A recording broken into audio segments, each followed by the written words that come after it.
우리 기독교 신앙의 바탕은 성경에 두고 있습니다. 그렇죠? 성경은 신약, 구약, 구약, 신약.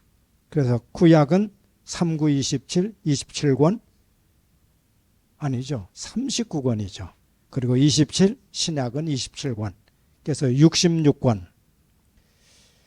구약은 약 한 1500년에 걸쳐서 쓰여졌다고 합니다. 신약은 약 100년에 걸쳐서 쓰여졌으니 신구약 성경은 무려 1600년에 걸쳐서 쓰여진 것이죠.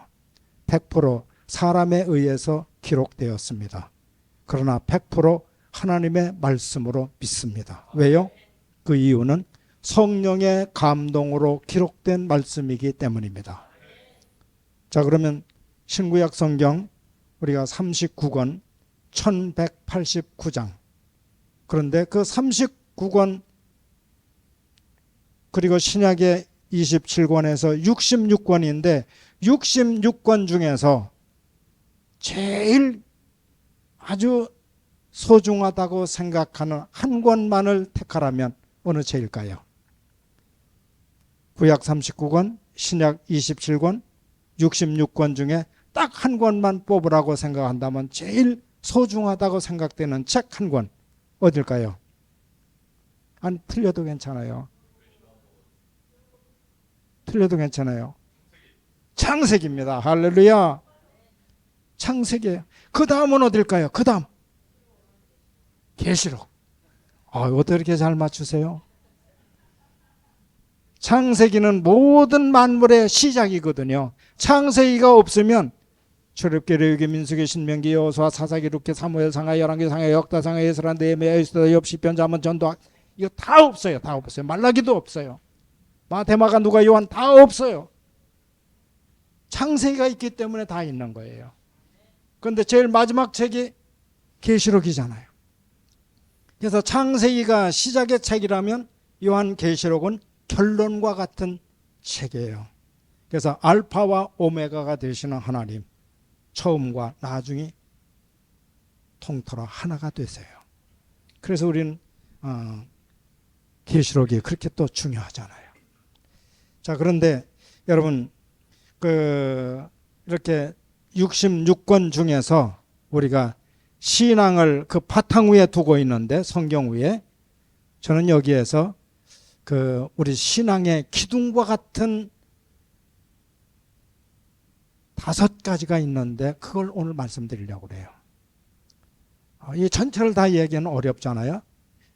그래서 우리 기독교 신앙의 기둥이 되는 5가지. 5가지 기둥이 뭘까? 여러분, 기둥이 얼마나 중요하냐면 집 짓는데 기둥이 세워져야죠. 그런데 그 기둥은 커야죠. 견고해야죠. 그리고 그 밑에 기초가 든든해야죠. 그래야 반드시 세워지잖아요. 세워만 졌다고 기둥인가요? 아니죠. 그 위에 연결이 돼서 집이 지어져야죠. 그래야 그 기둥의 사명을 감당하는 거죠.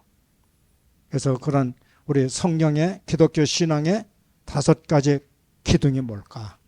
우리 한번 저를 좀 따라해 보실까요? 창조신앙, 임마누엘 신앙, 십자가신앙, 부활신앙, 재림신앙. 할렐루야. 이게 5가지예요. 여러분들 다 아시는 말씀이에요. 그러니까 그러나 이것이 기둥이기 때문에 기둥을 우리가 꼭 붙잡고 그 위에 내 믿음이 세워져야 되는 것이죠. 그런데 만약에 하나라도 빠지면 그 집은 무너집니다. 여러분, 창조신앙이 없으면 우리 그 밑에 신앙은 아무리 내가 철저하게 믿는다 해도 다 소용없어요. 창조신앙이 없으면. 임마누엘 신앙 마찬가지예요. 자, 그러면 오늘 창세기 1장 1절에 태초에 하나님이 천지를 창조하시니라. 이게 우리 창조신앙이에요. 하나님이 창조하셨어요. 여러분, 학교에서 하나님이 천지를 창조하셨다고 가르치나요? 안 가르쳐요. 학교에서는 뭘 가르쳐요? 학교에서는 참 자연을 말하면서 그러면서 우리가 영국의 생물학자이며 또 지질학자인 찰스 다윈이 1859년에 저술한 그 종의 기원이라는 책에서 거기에 그 진화론이 나와요. 근데 진화론을 가리킨단 말이에요. 진화론은 그 후에 멘델의 유전 법칙에 의해서 다 박살이 났는데도 지금도 가르치거든요. 학교에서는 진화론이에요. 모든 것은 그 아메바로부터 시작해서 무척추 동물이 척추 동물로 그래서 점점 진화하고 발전해서 원숭이, 고릴라 이런 게 변해서 사람이 됐다는 거예요. 참 얼마나 어리석은지 몰라요. 그러면 지금 원숭이, 고릴라는 없어져야죠. 왜? 다 사람 됐으니까. 그런데 멘델의 유전 법칙에 의하면 절대로 종에서 종으로는 진화가 안 된다는 거예요. 고양이를 아무리 수천 년, 수만 년이 지나도 고양이가 진화돼서 호랑이가 안 된다는 거예요. 그러니까 이건 말이 안 되는 것이죠. 그런데 그걸 지금 가리키고 있어요. 그게 진리처럼 말이죠. 참 얼마나 어리석은지 알 수가 없어요. 여러분 태양 하나만 좀 놓고 설명을 해봐도 태양 얼마나 크죠? 지구의 130만 배랍니다. 지구 둘레가 4만 킬로예요. 4만 킬로. 그런데 4만 킬로가 되는 지구 둘레에 130만 배면 여러분 이해가 되십니까? 아, 이만큼 크겠구나. 저는 이해가 안 되더라고요. 얼마나 큰지 몰라요. 여기 지구본 나와요? 저 지구 모양이 동그랗잖아요. 그런데 지구가 얼마나 크냐, 얼마나 빨리 달리느냐면 한 시간에 시속이 10만 7천 킬로래요. 지구가 지금 해를 중심으로 해서 막 돌고 있잖아요. 이렇게 돌고 있는데 그 도는 속도가 시속이 10만 7천 킬로라는 거예요. 근데 그냥 자기가 돌기만 하는 게 아니라 자기가 돌면서 돌잖아요. 그래서 스스로 도는 걸 우리는 자전이라고 그러고 이렇게 한 바퀴 해를 중심으로 도는 걸 우리는 공전이라고 그러죠. 그래서 해를 한 바퀴 돌면 1년이라고 하잖아요. 근데 얼마나 빨리 도는지 10만 7천 킬로. 제가 아침에 차 가지고 오는데 100킬로, 겨우 100킬로예요. 빨리 달린다는 게 100킬로. 만약에 우리 경부고속도로에서 200킬로를 달렸다 그러면 사고 나기 큰일 나죠. 그건.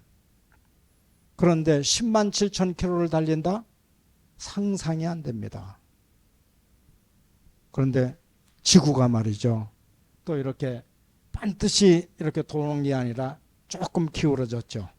저것처럼 이렇게 기울어졌는데 23.5도라는 거예요. 23.5도로 기울어져 가지고 지금 해를 중심으로 해서 돌아요. 근데 우리가 흔히 이렇게 얘기를 하죠. 해는 아침에 어디서 뜨죠? 동쪽에서 떠서 어디로 지죠? 서쪽으로 져요. 그게 아주 진리처럼 생각을 합니다. 그런데 그건 새빨간 거짓말입니다. 새빨간 거짓말이에요. 해가 동쪽에서 떠요? 서쪽으로 져요? 거짓말이에요. 왜요? 해는 창조일에 지금까지 자기 자리를 움직여 보질 않고 있어요. 딱 제자리에 있는 거예요. 제자리에 있는데 지구가 돌면서 해를 맞으면 아침이 되고 해를 등지면 저녁이 되고 밤이 되는 거죠. 그러니까 해가 어디서 떠서 어디로 진다. 그건 거짓말이에요. 해는 움직이질 않았어요. 그런데 누가 그렇게 큰 지구의 130만 배나 되는 큰 불덩어리를 공중에 매달아 놨을까? 무슨 줄로 매달았을까요? 아니잖아요. 그런데 어떻게 그 자리에 그대로 있을까? 수천 년, 수만 년 전부터 그 자리에. 이것은 오늘 과학적으로 증명을 못해요. 아무리 해도 못해요. 그러니까 해 하나만 봐도 창세기 1장 1절에서 선포한 대로 태초에 하나님이 천지를 창조하시니라. 창조의 역사입니다. 그 어떤 것도 인간의 지혜로 과학적인 어떤 무엇으로 설명이 되질 않아요. 그래서 우리는 하나님께서 천지를 창조하셨다는 이 사실, 이것을 우리는 어디서든지 증거하고 하나님만이 하실 수 있다는 것.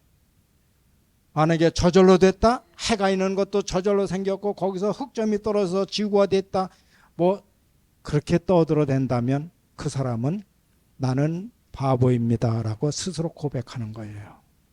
만약에 이 23.5도로 기울어져서 돌고 있는데 이것이 0.5도만 틀리면 지구 육체, 그 육지는 다 바닷물에 덮인답니다. 3분의 2가 바닷물이잖아요. 그걸 과학으로 설명돼요? 누가 만들었길래 저렇게 수천 년 동안 그 23.5도로 기울어져서 돌고 있을까? 그건 창조주 하나님의 역사입니다. 오늘 이 하나님을 우리가 아버지로 섬기는 것은 축복 중에 축복인 줄로 믿습니다. 두 번째로 임마누엘 신앙이에요. 임마누엘 신앙.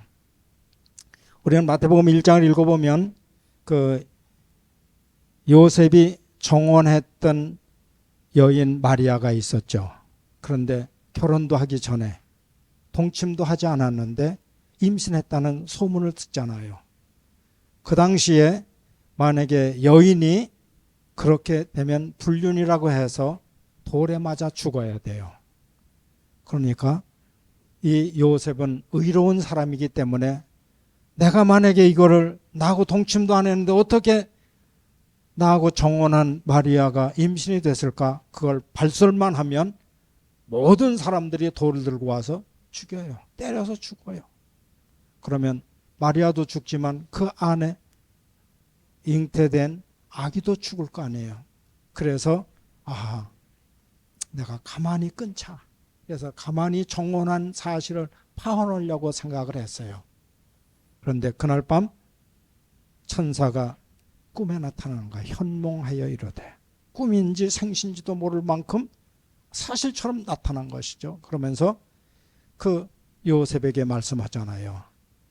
요셉아, 내 아내 마리아 데려오기를 무서워하지 말아라. 그에게 잉태된 자는 성령으로 된 것이니 아들을 낳으리니 이름을 예수라 하라. 이는 그가 자기 백성을 저희 죄에서 구원할 자이심이라. 그러면서 이 23절 이하를 보면 이런 말씀이 있어요. 마태복음 1장 23절. 이 모든 일이 된 것은 주께서 선지자로 하신 말씀을 이루려 하심이니 이르시되 보라 처녀가 잉태하여 아들을 낳을 것이요 그의 이름은 임마누엘이라 하리라. 이를 번역한즉 하나님이 우리와 함께 계시다 함이라. 그래서 임마누엘은 하나님이 우리와 함께 하신다는 히브리어입니다. 우리와 함께 하시는 하나님, 우리를 지으시고 우리와 함께 하심으로 어느 한때만이 아니라 영원부터 영원까지, 지금까지 하나님은 우리와 함께 하시는 것을 믿으시기를 바랍니다. 우리가 창세기 28장을 쭉 읽어보면 거기 야곱이 자기 형 에서의 칼을 피하여 멀리 하란으로 피난을 가죠. 왜냐하면 그 에서 장자가 받을 축복을 야곱이 아주 그 교묘하게 이렇게 해가지고 그 자기 어머니하고 짜고서 아버지로부터 자기가 축복을 받잖아요. 그래서 축복을 받고 나서 형이 생각하니까 내가 받을 축복을 지금 쌍둥이 중에 장자는 에서인데 차자인 야곱이 받았단 말이죠. 그래서 아버지에게 막 졸라대면서 아니 축복이 그것뿐입니까? 또 나에게도 좀 똑같은 축복을 해달라니까 없다는 거예요. 그래서 그때부터 그 에서가 야곱을 죽이려고 그러죠. 그러니까 할 수 없이 그 부모님이 그 야곱을 멀리 하란이라고 하는 곳 거기로 지금 피난을 시키는 거예요. 그런데 부엘세바에서 하란까지는 무려 800km예요. 부산 갔다가 올 만큼 먼 거리. 근데 그때 무슨 차가 있어요? 말이 있어요? 걸어가야 되는 거예요. 그런데 그 야곱이 지금 할 수 없이 형을 피하여 자기 외삼촌 집을 향해서, 외갓집을 향해서 그 800km의 먼 길을 떠난 거죠. 가다가 해가 지니까 길에서 자요. 여러분, 노숙한다는 게 사람이 있는 데가 아니고 없는 데서 잔다는 거는 그건 죽음의 길과 똑같아요. 그리고 어느 때 낮에도 사람을 만나면 그 지역 사람들이 어떻게 자기 생명을 보존할지 보장이 없어요. 그런데 그때 야곱이 돌을 베개하고 잠을 자기 전에 하나님 앞에 기도하잖아요. 기도하는데 하나님께서 그에게 보여주신 게 있죠. 그러면서 하나님이 그 야곱에게 이렇게 말씀합니다.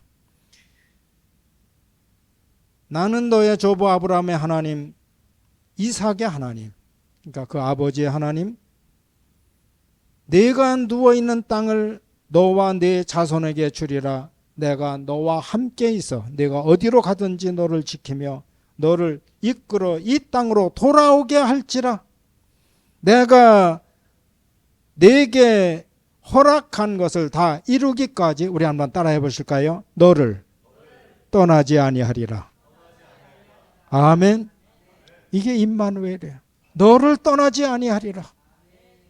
우리가 이 세상에 나 홀로 사는 것 같고 때로는 아무도 나를 도와줄 사람이 없는 것 같아도 하나님은 언제나 나와 함께 하신다는 이 신앙, 그게 임마누엘 신앙이에요. 때로는 어려움이 있어요. 왜? 광야길과 같기 때문에 우리가 세상 살아면서 고난도 당할 수 있고 때로는 사고도 당할 수 있고 때로는 위험한 일을 만날 수도 있어요. 전쟁도 일어날 수 있고요. 그럴지라도 우리는 두려워하지 아니할 것은 하나님이 나와 함께 하신다는 이 신앙 꼭 가지시기를 축원합니다. 이게 임마누엘 신앙이에요. 시편을 기록한 그 150편 가운데 우리는 시편 중에 시편이라고 하는 23편이 다윗이 쓴 시편이잖아요. 다윗. 여호와는 나의 목자시니 내게 부족함이 없으리로다. 그가 나를 푸른 초장에 누이시며 쉴만한 물가로 인도하시는도다. 내가 사망의 음침한 골짜기를 다닐지라도 해를 두려워하지 않을 것은 주께서 나와 함께 하심이라. 이게 다윗의 신앙이었어요. 주께서 나와 함께 하신다는 임마누엘 신앙. 여러분, 이 신앙 가져야 세상을 넉넉히 이길 줄로 믿습니다. 우리는 이 신앙 가지면 어떤 환난이 와도 좌절하지 않아요. 절망하지 않습니다. 그 다음 우리는 좀 제가 짤막짤막하게 해야 될 것 같아요. 왜냐하면 이거 5가지를 다 한 가지 가지고도 1시간이 모자라고 하루 종일 해야 될 텐데 이걸 그 기둥 5가지를 다 설명하려니까. 그래서 세 번째는 이제 그 십자가 신앙이에요. 십자가 신앙. 여러분, 우리 기독교의 핵심은 예수의 십자가인 줄로 믿습니다. 예수의 십자가. 십자가가 뭐예요? 유치원 아이들한테 십자가가 뭐냐 하니까 더하기 표. 더하기 표.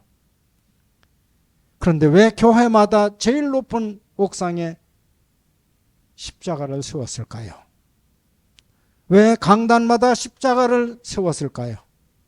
십자가는 2000년 전 로마의 사형틀이었죠.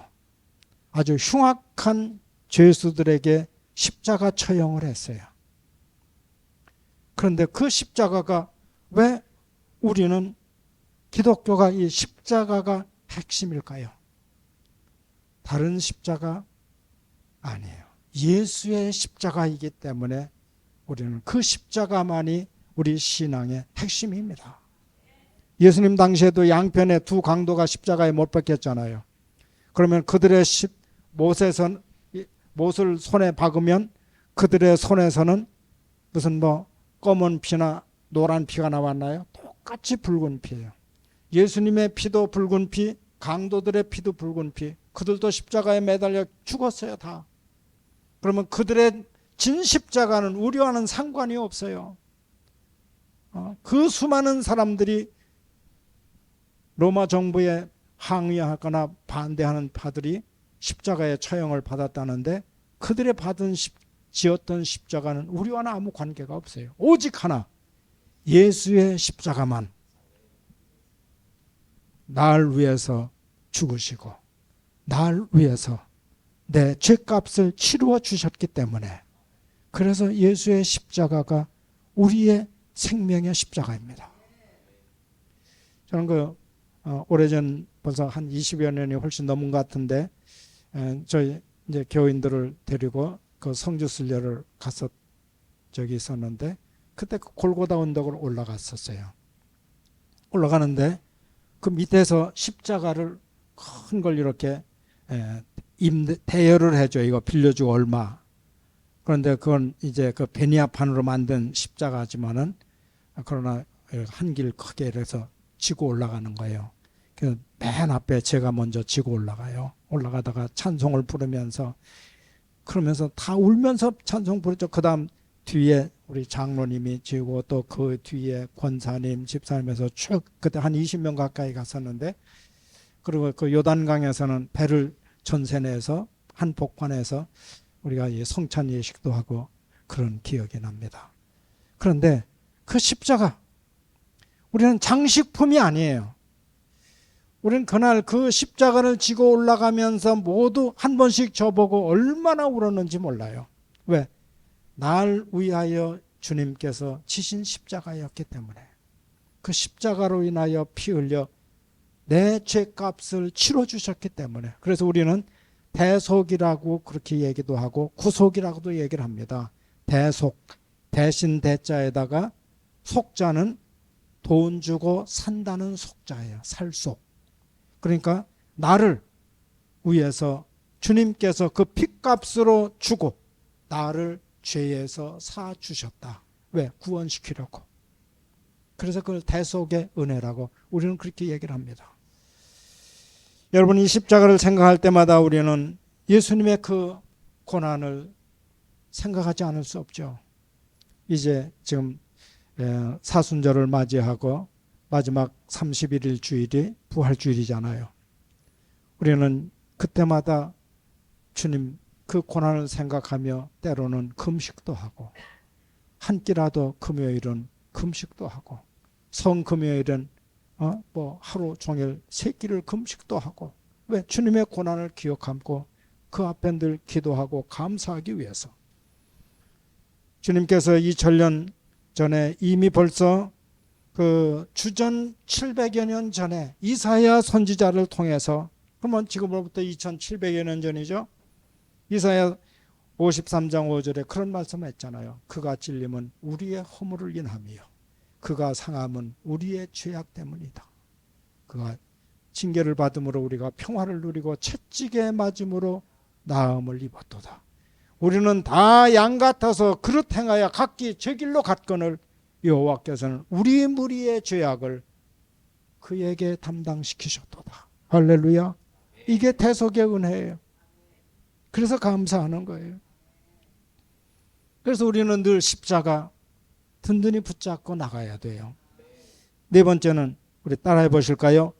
부활신앙. 할렐루야. 부활신앙. 십자가로 죽고 끝났다면 우리 기독교는 생명이 없어요.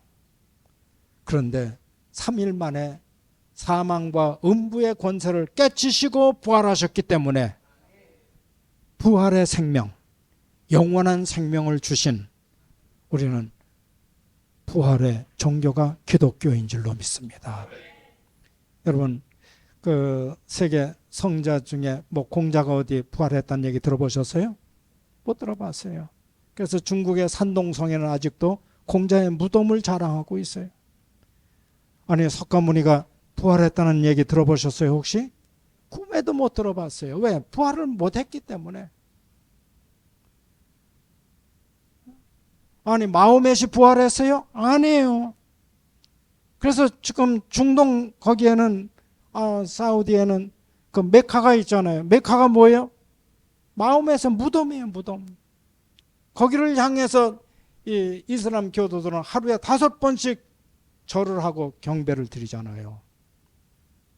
그러나 우리 기독교는 무덤이 없잖아요. 왜? 부활하셨기 때문에.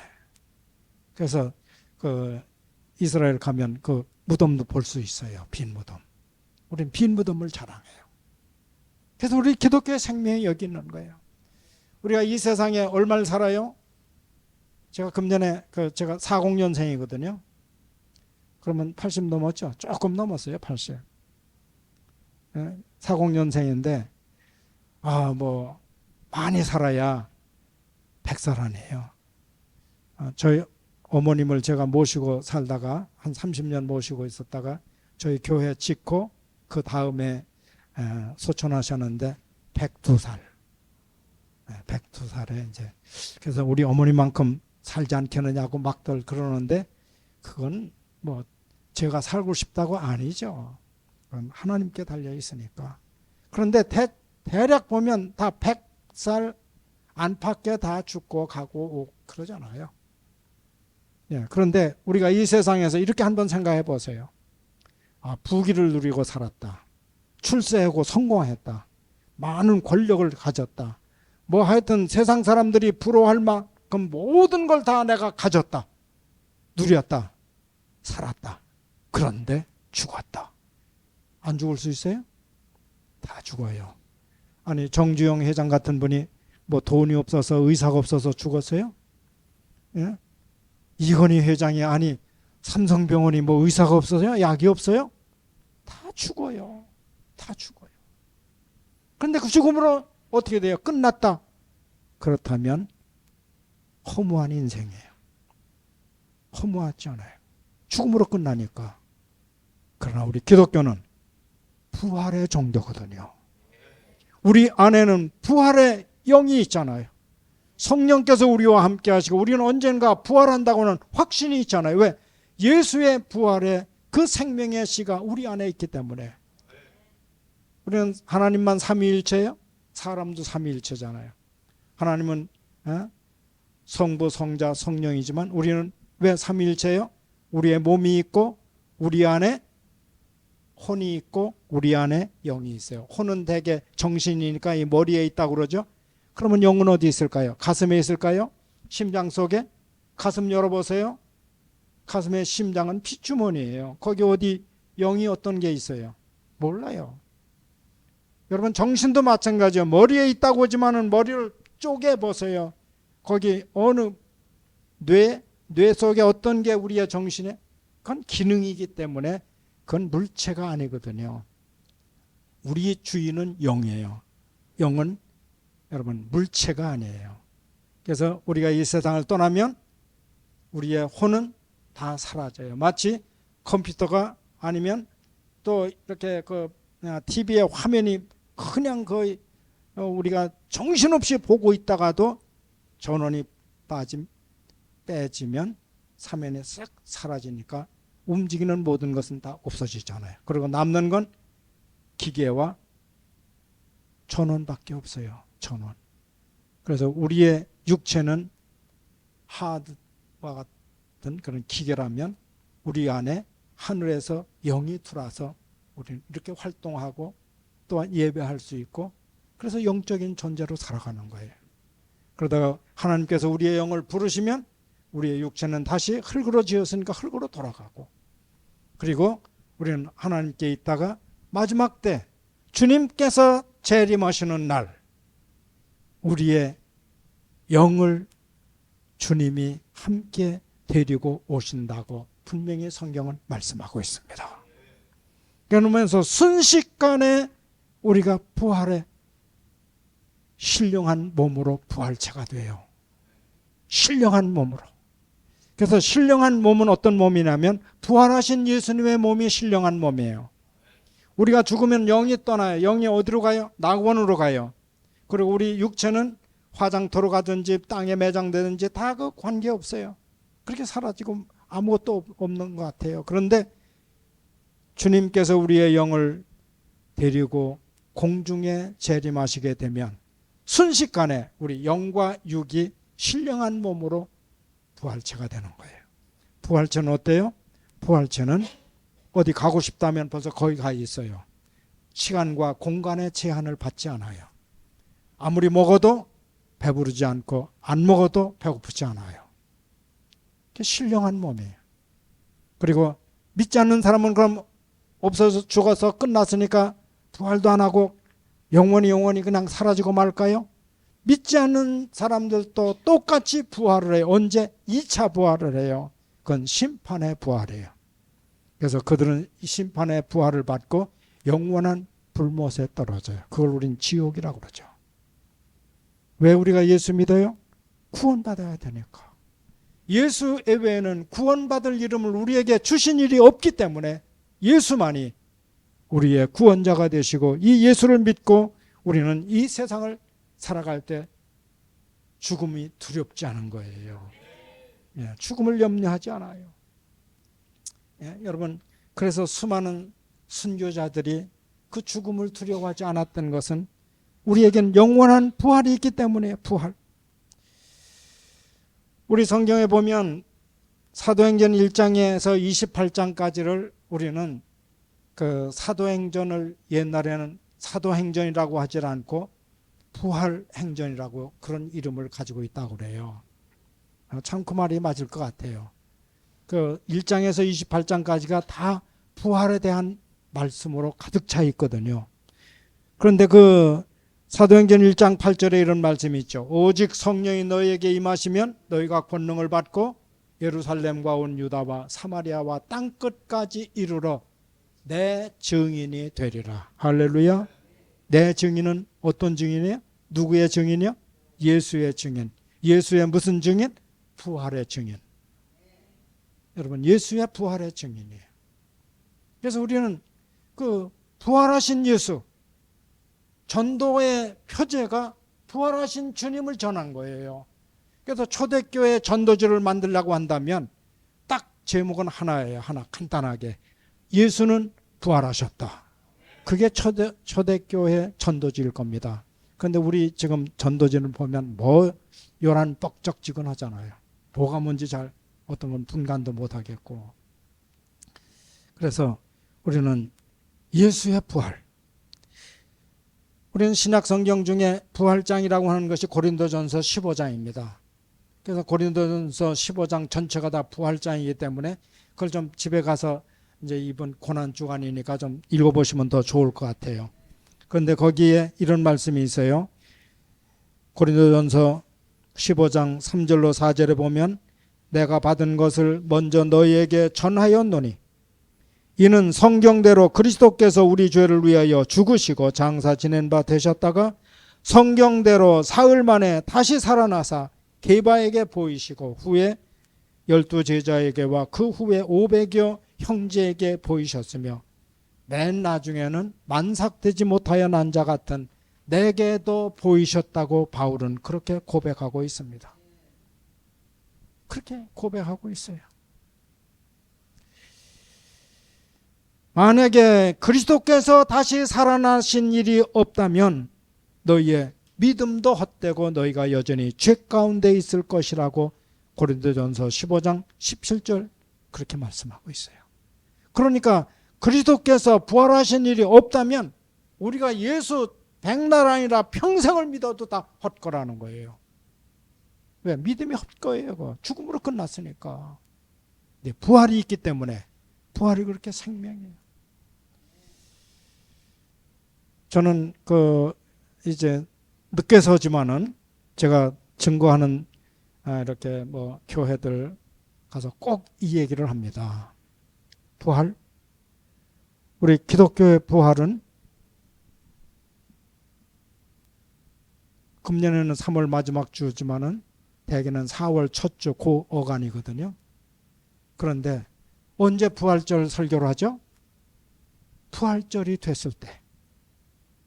그때 설교를 하는 거예요. 예수는 부활하셨다고. 뭐 어느 교회나 부활절 설 다 똑같을 거예요. 제목이 다. 사망과 음부의 권세를 깨지시고 부활하셨다고. 뭐 엠마오로 내려가던 두 제자들에게 부활하신 예수님이 보여주셨다고. 아니 그 새벽 미명에 예수님의 무덤을 찾아갔던 막달라 마리아와 다른 마리아 이 여인들이 예수님 시체에 발라드릴 향품을 가지고 찾아 올라갔다가 부활하신 주님을 만났잖아요. 너무 두려워서 하니까 내니 두려워 말라. 내려가서 내 제자들에게 얘기를 해라. 갈릴리에서 나를 보리라. 자, 그러면 부활절에만 부활하신 예수님을 전해야 하고 다른 주일은 1년 내내 가서 한 번도 전하지 않아도 괜찮을까요? 부활은 매일매일 전해야 돼요. 부활절만 설교하라는 부활절이 아니에요. 부활이 아니에요. 우린 평생 부활을 전해야 돼요. 왜? 부활이 생명이기 때문에. 왜 우리 기독교가 요즘 힘을 잃고 있을까요?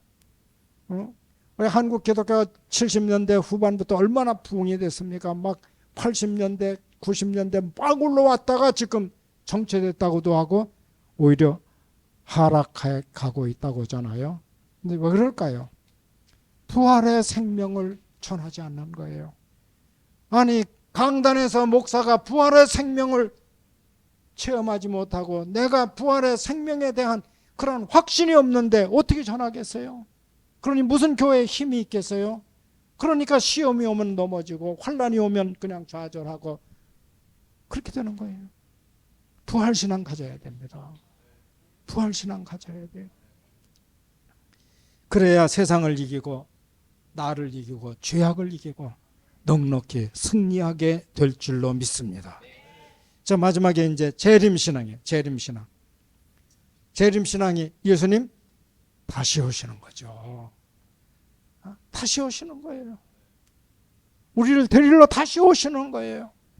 그게 바로 재림이에요. 마태복음 24장을 쭉 읽어보면 30절에 이런 말씀이 있어요. 그때의 인자의 징조가 하늘로서 하늘에서 보이게 했고 그때에 땅의 모든 족속들이 통곡하며 그들이 인자가 구름을 타고 능력과 큰 권능으로 오는 것을 보리라. 그러니까 감람산에서 하늘로 올라가신 그 예수님은, 승천하신 예수님은 너희가 하늘에서 내려오는 것도 보리라는 거예요. 그래서 그걸 보면서 통곡한다는 것이죠. 왜 내가 예수를 안 믿었던가 통곡할 때가 온다는 거예요. 마가복음 13장 31절 이하를 보면 천지는 없어지겠으나 내 말은 없어지지 아니하리라. 그러나 그날과 그때는 아무도 모르나니 하늘에 있는 천사도 아들도 모르고 아버지만 아시느니라. 그건 아버지의 권한에 있는 거예요. 그런데 징조는 우리에게 성경을 통해서 말씀해 주고 있죠. 이 마지막 때는 이런 징조가 있을 것이다. 난리가 나고 그리고 사람들의 마음이 강박해지고 죄가 얼마나 이 땅에 관영해지는지 지금이 바로 그런 때인 것 같아요. 그래서 요즘 참 저는 뭐 이제 살 만큼 살았잖아요. 85세면 뭐 다 벌써 우리 친구들은 저 산에 누워 있다는데 아직까지 살아있다는 게 참 얼마나 감사한지 모르죠. 그런데 주님 부르시는 그날까지 이 복음을 전해야 되고 이 부활의 주님을 전해야 되고 생명의 복음을 전해서 한 영혼이라도 구원시킨다면 그것은 하나님이 얼마나 기뻐하실지 모를 일입니다. 우리가 이제 예수님께서 다시 오시는 그날에 우린 주님 앞에 서야 되잖아요. 주님 앞에 서려면 아무나 서나요? 교회 다녔다고 주님 앞에 설까요? 천만의 말씀이에요. 2000년 전에 이 땅에 처음 오신 초림의 예수님은 아기 예수로 오셨어요. 그렇죠? 그래서 저 마국간에서 이렇게 정말 가난하게 탄생하셨잖아요. 그런데 그 아기 예수님으로 오신 그 예수님은 그렇게 말씀하세요. 내가 의인을 부르러 온 것이 아니라 죄인을 부르러 왔다. 왜? 죄인을 불러 회개시켜 구원시키려고. 그래서 오셨다고 그랬어요. 그런데 다시 오시는 주님은 아기 예수로 오실까요? 아니에요. 만왕의 왕, 심판의 주님으로 오실 줄로 믿습니다. 성경은 그렇게 말씀하고 있어요. 만왕의 왕으로 오세요. 죄인 부르러 오실까요? 천만에요. 우리 주님은 의인만 부르러 오십니다. 의인. 아주 표가 좋더라고요. 우리 한번 따라해 볼까요? 의를 행하라. 아멘. 의를 행하는 사람이 의인이에요. 그럼 의를 행한다는 말이 무슨 뜻일까요? 나는 거룩하게 해야지. 그래서 걸음걸이도 거룩하고 모든 게 다 삶 자체가 거룩해져야 되니까 그게 의인일 테니까 어떻게 의를 행하면 세상 사람들이 부러워하는 의를 내가 행해보자. 그렇다고 의가 될까요? 그게 의인일까요? 성경의 의인은 오직 하나예요. 예수 그리스도를 나의 구주로 영접하고 주님의 이름을 부르는 자가 의인인 줄로 믿습니다. 믿음을 가진 자가 의인이에요. 왜? 내 의로는 갈 수가 없어요. 내 도덕, 내 어떤 무슨 법을 지킨다고는 그런 것 가지고 의인 되는 게 아니에요. 오직 하나, 오직 의인은 믿음으로 말미암아 살리라고 하신 그 말씀처럼 믿음을 가지고 그 믿음 안에서 살아갈 때 우리는 그게 바로 의를 행하는 길이고, 믿음으로 살아갈 때 우리 주님 오실 때 그런 의인을 부르러 오시는 줄로 믿습니다. 우리 사랑하는 베델교회 성도 여러분, 조금 더 교회가 지하에서 이렇게 작아, 우리는 어떻게? 염려하지 마세요. 한 사람의 영혼을 온 천하보다도 귀히 여기시는 주님이세요. 여기에서 주의 이름만 부르고 믿음으로 살아가시면 마지막 주님 오시는 그날 모두가 다 의인으로 주님 앞에 오여지 서게 될 줄로 믿습니다. 결론과 같은 말씀을 요한계시록 22장 20절로 21절 우리 한번 같이 봉독해 보시면 좋을 것 같습니다. 신약 제일 마지막이죠. 계시록 22장 20절로 21절 우리 다 같이 우리 믿음으로 한번 봉독해 보시길 바랍니다. 다 같이 시작. 이것들을 증언하신 이가 이르시되 내가 진실로 속히 오리라 하시거늘 아멘. 주 예수여 오시옵소서. 주 예수의 은혜가 모든 자에게 있을지어다. 아멘. 할렐루야.